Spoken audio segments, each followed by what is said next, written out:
Acqua, ambiente e territorio, stiamo parlando di consorzi di bonifica e di Ambi Veneto e soprattutto di un concorso scuola riuscitissimo, tutto nel servizio. Si è concluso il progetto triennale dal titolo Acqua, Ambiente e Territorio, Bonifica e Sostenibilità, iniziativa di formazione e informazione promossa da Ambi Veneto con i suoi 11 consorzi di bonifica nel quadro del protocollo d'intesa siglato con Regione del Veneto e l'Ufficio Scolastico Regionale.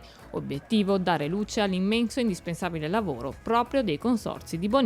Oggi finalmente abbiamo raccolto un po' tutto quel che è stato seminato durante questi 3 anni di collaborazione con l'Istituto Scolastico Regionale e soprattutto con la Regione, che ci ha dato una mano sul finanziare questa idea che vuol portare i ragazzi, i bambini di tutte le scuole, un po' di tutte le età, delle primarie e delle secondarie, a conoscere il proprio territorio e soprattutto l'ambiente che li circonda. Questa capacità che hanno i ragazzi i giovani una volta che vengono accompagnati da esperti a conoscere il proprio territorio, come riescono anche a trasferirlo in immagini, in slogan, in parole che sinceramente fanno pensare, ma soprattutto fanno capire come i ragazzi sono molto attenti al territorio, che quello in realtà era la base di questo progetto. Un progetto che ha visto numeri di tutto rispetto. Più di 100 scuole, più di 200 classi selezionate alla fine del triennio e abbiamo quasi 4.000 studenti, quindi insomma